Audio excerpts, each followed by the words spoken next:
यदा यदा हि धर्मस्य ग्लानिर्भवति भारत अभ्युत्थानम् अधर्मस्य तदात्मानं सृजाम्यहम् परित्राणाय साधूनां विनाशाय च दुष्कृताम्। तेरा मेरा भरा है कि ये अंदर से इतना काला है कि जिसकी वजह से हम कुछ भी गलत कर्म करते हैं पता ही नहीं लगता। जैसे आप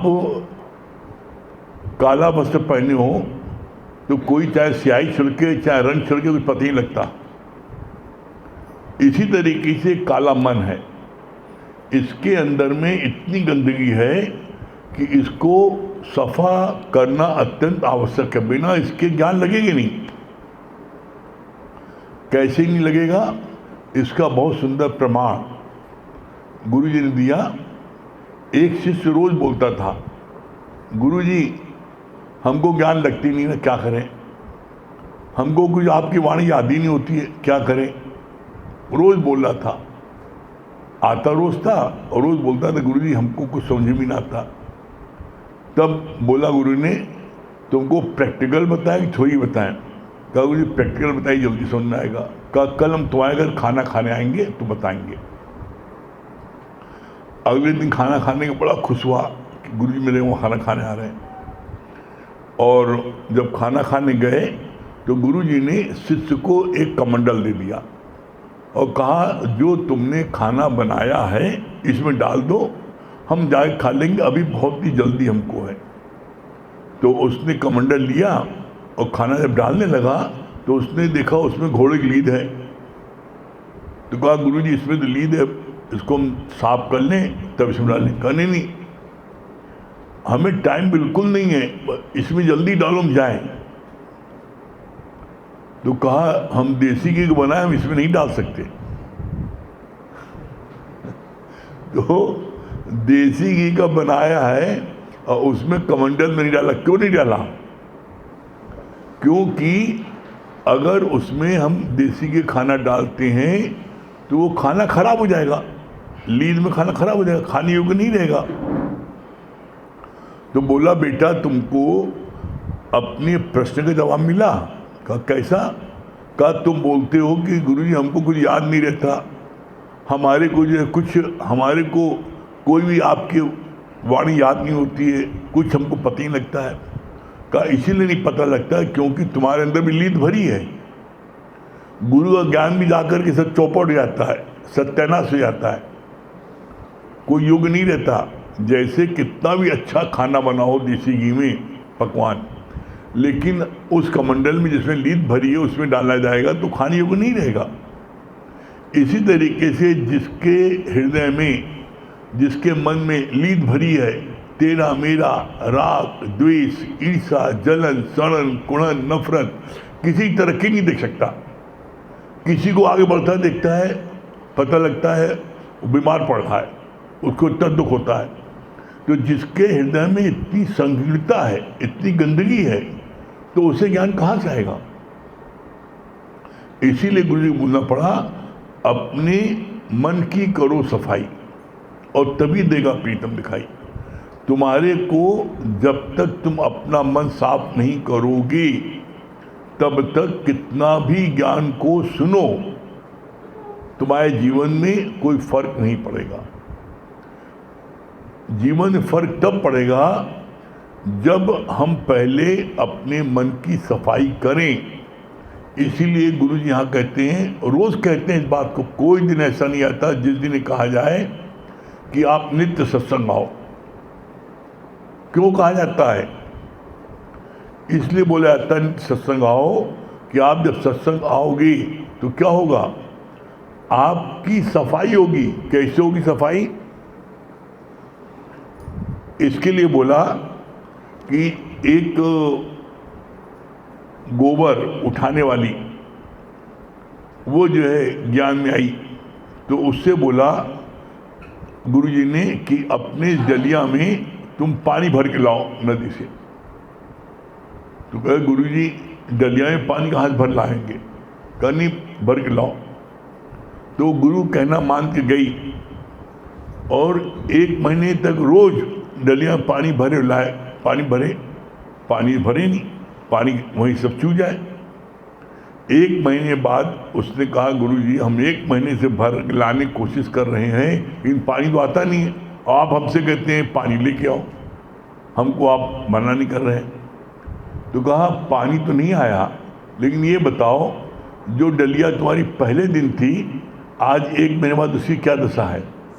एकदम साफ हो गई, पहले एकदम काली थी, कीकट थी, लेकिन जब तुम पानी भरते थे, पानी भर के उसमें से सब चू जाता था, तो जितना उसमें कालिमा थी, गोबर था, सब तरफ निकल गया, साफ हो गई। तो इसी तरीके से हम जब सत्संग आते हैं तो हमारे अंदर की गुरु सफाई करता है। गुरु इतनी सत्संग में आके बैठते हैं तो अपने आप देख लो, हम जितने बैठे हैं अपने आप नित्य हमारे मन में सफाई होती है, नित्य हमारे अंदर में हम एक स्टेप को ऊपर उठते हैं। हमसे कोई कहता भी नहीं, हमसे कोई नहीं कहता कि तुम ये काम मत करो, तुम यहाँ मत जाओ, इससे जोर से मत बोलो।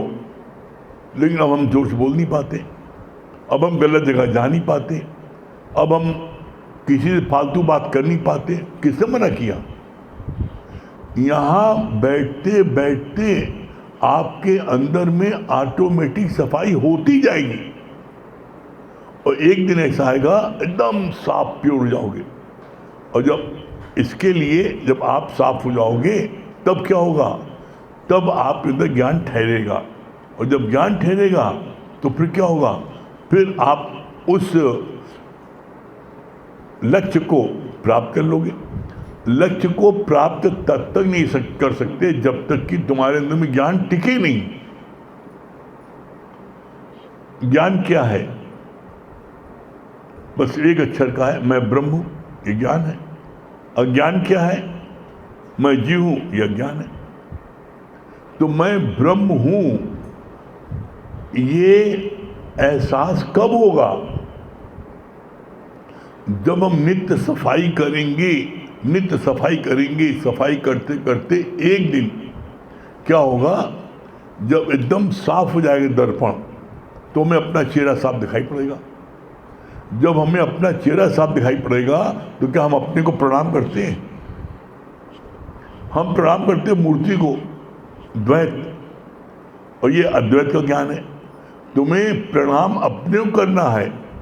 अपने को प्रणाम कब करना है? जब आप अपना चेहरा देखोगे कि चेहरे में कोई दाग नहीं है, चेहरा आपका जो है कैसा है?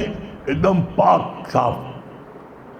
जब चेहरा आपका पाक साफ हो जाएगा तो आपके अपने अंदर जो है, बोला अंदर बाहर दोनों, जब तक अंदर बाहर दोनों सफाई नहीं होगी हमें वो परमात्मा नहीं दिखेगा, वो परमात्मा का एहसास नहीं होगा। परमात्मा का एहसास करना, हमें दिखने मतलब क्या होता है? एहसास करना। क्यों? क्योंकि वो निराकार परमात्मा ब्रह्म, जिसका न कोई रूप है, न रंग है, न रेख है, और तीनों गुणों से भिन्न है, तो उसको हम किसका दर्शन करेंगे? परमात्मा है क्या? ब्रह्म है क्या? ब्रह्म है एक शक्ति, जैसे करंट शक्ति है। अब करंट को हमें दिखाओ, तो क्या करंट को दिखाया जा सकता है? करंट से उपकरण, करंट है तो पंखा चल रहा है, एसी चल रहा है, पता लगा करंट आ रहा है। तो करंट है, पंखा नहीं चल रहा है, पंखा जो है उसको बंद रखा गया है या खराब है। कोई इक्विपमेंट खराब हो सकता है, लेकिन करंट नहीं, करंट तो आ रहा है। तो इसी तरीके से परमात्मा की शक्ति तो सब तरफ बिखरी है। जो इक्विपमेंट है, जो व्यक्ति है, जीव है, वो जो है बीमार है, मरा है, तो करंट तो भी आ रहा है, करंट तो नहीं चला गया। तो यहाँ पर हमें ये महसूस करना है वो करंट आपके अंदर में है। वो करंट आप महसूस कब करोगे? बहुत प्यारा गुरु जी इसका उत्तर दिया, जैसे एक गर्भवती स्त्री महसूस करती है पेट में बच्चा है, दिखता नहीं ना, वो महसूस करती है। आपके पेट में दर्द हो रहा है, आप महसूस कर रहे हो मेरे दर्द हो रहा है। आपसे कहा दर्द दिखाओ, झूठ बोल रहे हो, दर्द नहीं हो रहा है, दिखाओ पेट के, फाड़ो, और पेट फाड़ दो तब भी दर्द दिखाई पड़ेगा। आप कह रहे हो हमें भूख लगी है, हम भूख पाने मर रहे हैं, ला दिखाओ पेट खोल के भूख कहाँ लग रही है। दिखा नहीं सकते, न भूख दिखा सकते न दर्द दिखा सकते हैं। इसी तरीके से भगवान को भी दिखाया नहीं जा सकता है। भगवान का आप एहसास कर सकते हो, यू कैन ओनली रियलाइज। वो शक्ति आप हो, और वो शक्ति आपको कब एहसास होगी? जब अपने मन की करो सफाई, तब देगा प्रीतम दिखाई। हमसे गलती क्या होती है, हम अपने मन की सफाई नहीं करते, हम सफाई करते हैं दूसरे की। हम ऐसा हम दूसरे को देखते हैं। इसलिए कहा गया है पर धर्म में मत जाओ। तो हम गुरु से नहीं पूछते पर धर्म क्या है, हम समझते हैं कि हम हिंदू हैं तो मुसलमान के धर्म में जाए, क्रिश्चियन के धर्म में जाए। ये नहीं, हिंदू मुसलमान क्रिश्चियन के धर्म नहीं है। यहाँ पर धर्म क्या है? तुम्हारी आंख देखती है, बोलता तुम्हारा मुख है। तुम्हारा कान सुनता है, बोलता तुम्हारा मुख है। तुम्हारा हाथ कोई चीज टच करता है, गर्म है ठंडी है, तो हाथ बोले, ये इंद्रियां बोले, मुख बोलता है हर बात पर। आप बोलते हो मैंने अपनी आंखों से देखा, इसने इसको मारा है, आंखों से देखा, तो गुरु ने यही परधर्म है। तुम्हारी आंखों ने देखा, आंखों का धर्म है देखना, तो आंख बोले, मुख के बोल रहा है। कानों का धर्म है सुनना, कान ने सुना तो कान बोले, ये मुख के बोल रहा है। जब कभी मुंह फड़फड़ाए किसी चीज को बोलने के लिए, बहू को डांटने के लिए, बेटी को डांटने के लिए, बच्चे को डांटने के लिए, तो अपने मन में इस बात का एहसास करो कि आंखों ने देखा है ना, आंखों ने देखा है बेटी ने गलत काम किया, बहू ने गलत काम किया, तो आंखों ने, आंखें बोले, मुंह काहे बोल रहा है? मौन रहो, मत बोलो। जितना बोलोगे उतना तुम एक दूसरे से दूर होते जाओगे। जितना शांत रहोगे उसमें सबसे बड़ा फायदा क्या है? कम से कम तुम अपना खून तो नहीं जलाओगे। और जब आप बोल देते हो कोई बात भी, तो अगला आपकी बात को एक्सेप्ट करता है। अगला बुरा मानता है कि आपने मेरी कमी निकाली।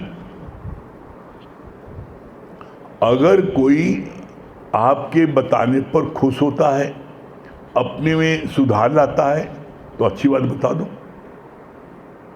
लेकिन आप जब किसी की कोई गलती पॉइंट आउट करते हो, भाई देखो तुमने ध्यान नहीं दिया, दूध गिर गया, तुमने ध्यान नहीं दिया, सब्जी जल गई, तुमने ध्यान नहीं दिया, बात करने में लगे, रोटी जल गई।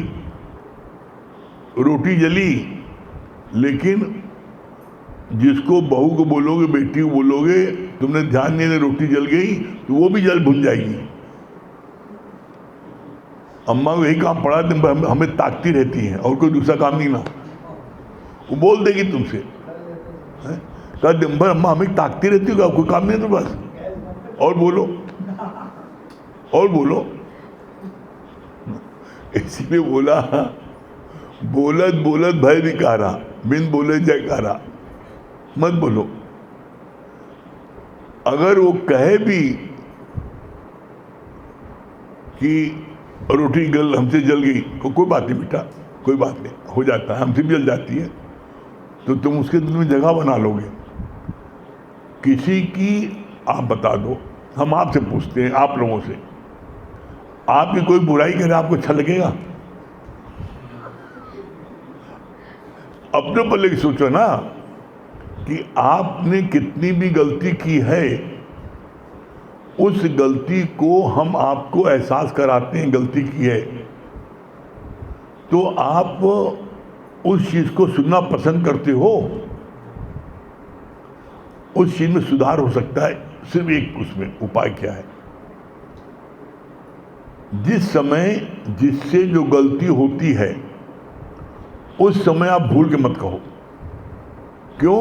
उस समय वो प्रिपेयर्ड है बचाव करने के लिए, ये बोलेंगे तो इसका भी बताएंगे ये कारण था, मत बोलो। आप 24 घंटे बाद जब देखो रिसीविंग माइंड है, तब उसको प्यार से समझा दो, प्यार समझा दो, बेटा देखो ऐसा हमसे भी गलती होती थी और हमने फिर इसका उपाय किया कि हम उस पर एकाग्रता से ध्यान देते हैं, गलती नहीं होती।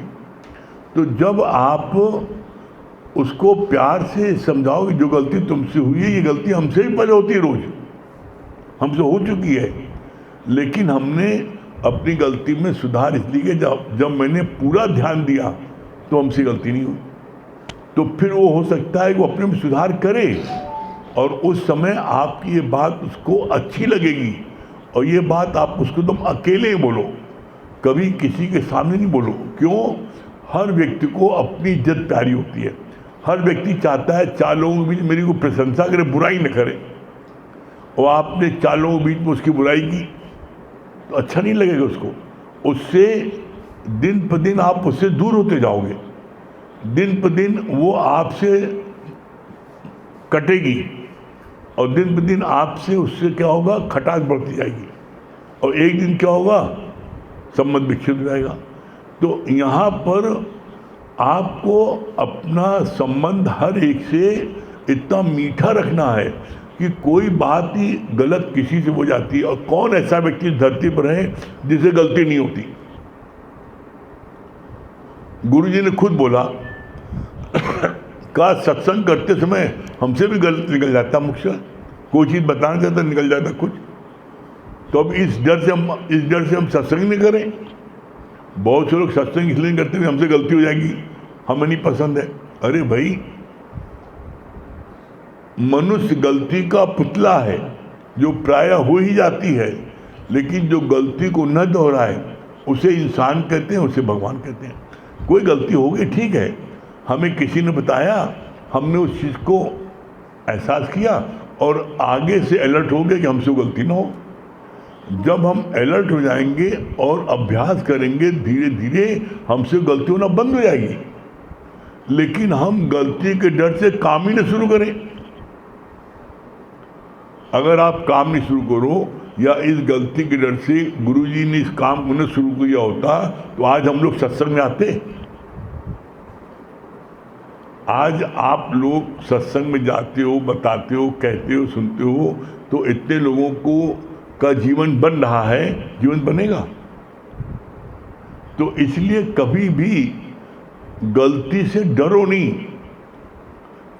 गलती तुम रोज नई गलती करो, जो गलती एक बार हो जाए दोबारा नहीं होनी चाहिए। इसलिए कहा गलती को जो न दोहराए उसे इंसान कहते हैं, उसे भगवान कहते हैं। बहुत से ऐसे मूर्ख होते हैं कि वो एक गलती किया, उनको 1 बार 2 बार 3 बार समझाया गया, लेकिन उसके बाद भी वो गलती बराबर करते जा रहे हैं। ये गलत है। कभी भी कोई गलती को कोई पॉइंट आउट करे तो उस गलती को इतना अलर्ट हो जाए कि वो गलती में दोबारा न हो। आप देखो कितनी तेजी से तरक्की होती है। इसीलिए बार बार इस बात को कहा जाता है कि ये प्योर पाक ज्ञान है, यहाँ कोई मिलावट नहीं ना। जैसे गंगोत्री से गंगा जी एकदम पाक साफ है, कानपुर आते आते गंदी हो गई, राम तेरी गंगा मैली हो गई। तो ये ज्ञान जो है एकदम पाक साफ है। दादा भगवान ने जैसे ये ज्ञान दिया वैसे आज भी ये ज्ञान बिना पाई पैसे के आज भी सब जगह बट रहा है। आज भी कहीं 1 पैसा लिया नहीं आता। ये ज्ञान इतना पवित्र है कि आज भी इस ज्ञान में क्या है, हर एक का जीवन जो है बन रहा है। और हर जगह ये सत्संग हर जगह बढ़ता जा रहा है। दुनिया में जितने भी गुरु हुए हैं, जब उनका शरीर शांत हो गया तो उनका सत्संग बंद हो गया, या उनको पहले आते थे जितने उसके कुछ % लोग रह गए। लेकिन यहाँ पर गुरु का शरीर शांत हुआ तो जैसे जैसे जितने गुरु का शांत हुआ वैसे वैसे और सत्संग बढ़ता गया। दादा भगवान के समय में आते थे मुश्किल से पूरे हिंदुस्तान में 1000-2000 लोग मैक्सिमम, इतने लोग आते थे। क्यों भाई, वहाँ वो बॉम्बे में करते थे, कुछ वहाँ के लोग थे, कुछ लखनऊ में, कुछ थोड़े बहुत शहरों में था। दादा भगवान शरीर शांत हुआ, गीता भगवान है तो दादा भगवान से चौगुना बढ़ गया सत्संग। गीता भगवान आए, जब गीता भगवान शरीर शांत हुआ, गुरु जी आए, ब्रह्म भगवान आए, उससे 10 गुना ऐसा बढ़ गया। तो गुरु जी के शरीर शांत होने के, ब्रह्मलीन होने के बाद भी सत्संग आज जितना पहले लोग आते थे उससे जो है कम से कम 200% बढ़ा है। तो शरीर शांत होने पर, ब्रह्म होने पर सत्संग गया नहीं, क्यों नहीं गया? कारण क्या है? कभी सब महसूस किया? कारण ये है कि गुरु जी ने आप समान बनाया कितनों को। उन्होंने, सब लोगों ने गुरु के हैंडल बन के काम किया। और जब गुरु ने पहले अकेले करते थे, आज गुरु का हैंडल बन करके आज जो है 8 लोग 10 लोग कर रहे हैं, तो 10 गुना बढ़ेगा, ऑटोमेटिक बढ़ेगा। तो इसलिए सत्संग जो है ये क्या है, एकदम प्योर पाक है। और यही प्योर पाक जब आपका मन भी हो जाएगा तो आपके अंदर ज्ञान टिक जाएगा। कोई ये सोचे मेरे अंदर में हिगड़ी शिगड़ी रहे और मैं खुराफात करूं और मेरे अंदर ज्ञान टिक जाए, संभव नहीं ना। क्यों? ये ज्ञान इतना पाक पवित्र है कि बोला ये ज्ञान एक्चुअल में क्या है? ये ज्ञान है एक्चुअल में शेरनी की दूध। शेरनी की दूध जो है किसी पात्र में नहीं ठहरता, सिर्फ सोने के पात्र में ठहरता है। शेरनी का दूध सोने के पात्र में दुहा जाता है। अगर वो किसी पात्र में दुहा जाए तो फट जाता है, छेद हो जाता है, इतना पावरफुल होता है। इसी तरीके से ये ब्रह्म ज्ञान इतना पावरफुल है कि किसी का गंदा हृदय होगा वहाँ टिक ही नहीं सकता, वो फट जाएगा, निकल जाएगा। तो इसलिए यहाँ हमें सिर्फ एक काम है। एक काम क्या है? अपने मन की करो सफाई, तभी देगा प्रीतम दिखाई।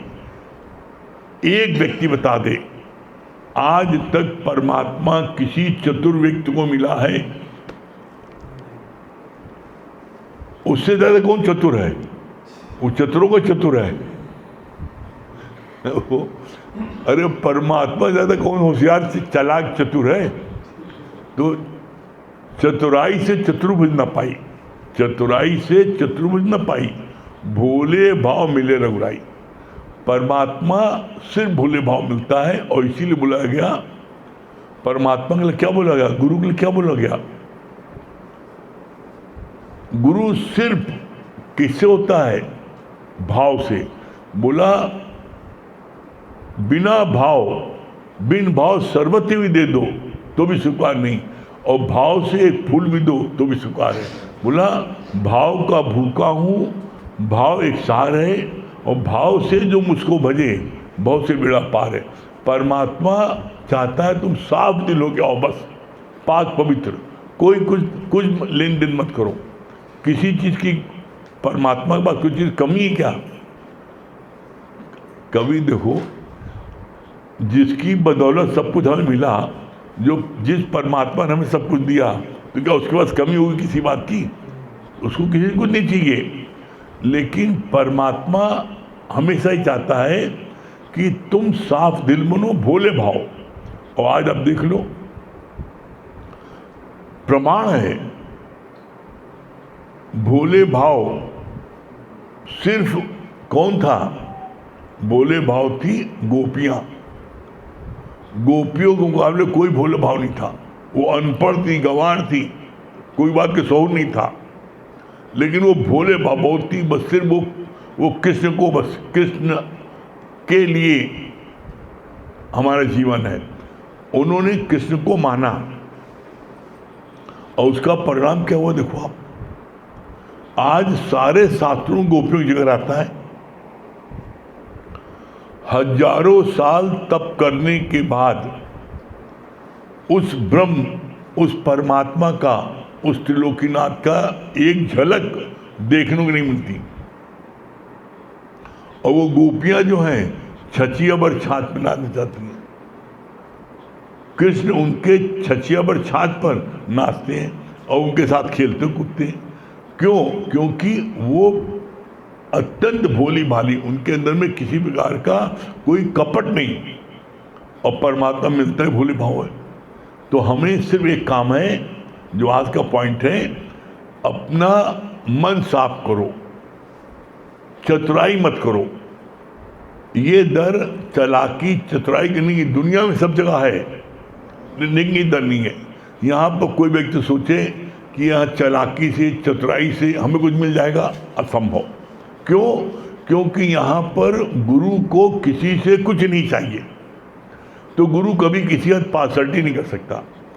जब पासर्टी नहीं करेगा तो क्या है? श्रद्धावान लभते ज्ञानम, अश्रद्धालु नाशान।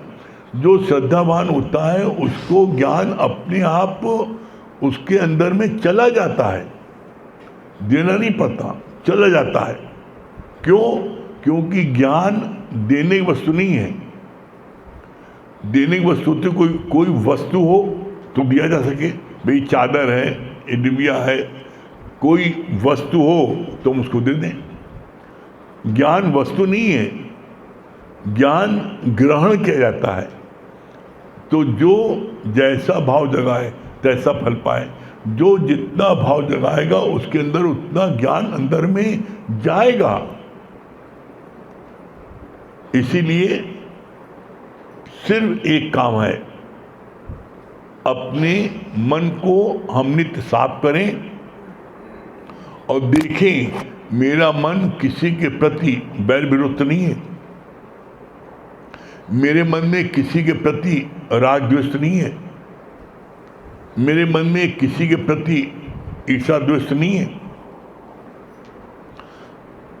जितनी अच्छी चेकिंग आप कर लोगे अपने मन की, कोई दूसरा नहीं कर सकता। और अगर है तो उस चीज को गुरु से उपाय पूछ के उसको निकालो। जैसे जैसे निकालते जाओगे आप पाक साफ होते जाओगे, वैसे वैसे आप अंदर में ज्ञान टिकेगा। ज्ञान न टिकने का वही कारण है, बाकी कोई दूसरा कारण नहीं है। तो अपने बस, और हमने एक बात देखा है जीवन में, कोई भी काम जब इरादा पक्का कर लो तो वो काम बड़ा सरल हो जाता है। जैसे एज एग्जाम्पल, आप जितने बैठे हो, जिस दिन आपको अपने किसी कारणवश सुबह 5 बजे उठना है तो आपकी नींद खुल जाती नहीं। आपको जगाता है, अपनी नींद खुल जाती है। जब आप खुद चाहते हो हमें इतने बजे उठना है, उठ जाते हो। लेकिन आपका जब कोई लक्ष्य नहीं है तो चाहे 10 बजे तक सोते रहो। लेकिन आप जिस दिन ये सोच लेते हो नहीं हमको सुबह 5 बजे उठना है, देखो आप 5 बजे नींद खुल जाएगी। अब नींद खुलने के बाद में आप आलस्य में लेटे रहो, वो अलग बात है, लेकिन भगवान आपकी नींद 5 बजे खुलवा देगा। कभी भी आप ये सोच के बैठो, सोच के सोने लगो कि हमारी नींद सुबह 5 बजे खुल जाए, सुबह 4 बजे खुल जाए, आप देखना आप नींद खुल जाएगी। तो ऐसे में सारा कुछ आपके संकल्प पर है। जो आप संकल्प करोगे वो पूरा हो जाएगा। इसलिए बोलते हैं as you think you become. तुम सोचो हमेशा अच्छा, कभी बुरा नहीं सोचो। हमेशा अच्छा सोचो मंजिल प्राप्त कर लेंगे, हमेशा अच्छा सोचो बहुत अच्छा होगा, but prepared for the worst. तैयार रहो बुरे से बुरे के लिए, कुछ भी हो जाए उसके तैयार रहेंगे। लेकिन हमारे अंदर में कभी भी सोच हमारी हमेशा बहुत पॉजिटिव होनी चाहिए। कभी सोच मेरी नेगेटिव नहीं हो, और नेगेटिव सोच होगी तो कभी आप तरक्की नहीं कर सकते। सोच दो प्रकार की होती है, एक नेगेटिव एक पॉजिटिव। कोई भी मामला सामने आए, नहीं बिल्कुल हो जाएगा, अच्छा होगा, सोचो, लेकिन तैयार रहो बुरे से बुरे न हो, या इससे वस्त से वस्त क्या हो सकता है, हम उसके लिए तैयार हैं। पहले से नहीं सोचो बुरा हो जाएगा। अब बेटा जा रहा है हवाई जहाज से, ऐसा ना एक्सीडेंट हो जाए, ऐसा ना प्लेन क्लैश हो, जरूर क्लैश हो जाएगा। अरे अच्छा सोचो, अरे भाई घंटे में पहुंच जाएगा, है पहुंच के मुझे बात करना फोन से। अच्छा कितना आराम से जो जा रहा है, ट्रेन में जाता तो 4 दिन लगते, अभी तो वो प्लेन में पहुंच जाएगा, 1 घंटे में पहुंच जाएगा। कितनी अच्छी सवारी मिल गई है, कितना अच्छा वो है। मतलब आप सोचो हमेशा अच्छा, लेकिन आप अगर बुरा सोचोगे तो संकल्प आप बुरा कर रहे हो। तो कभी भी जीवन में किसी बात के लिए बुरा नहीं सोचो, हमेशा अच्छा सोचो, और अच्छा सोचो अच्छा होगा।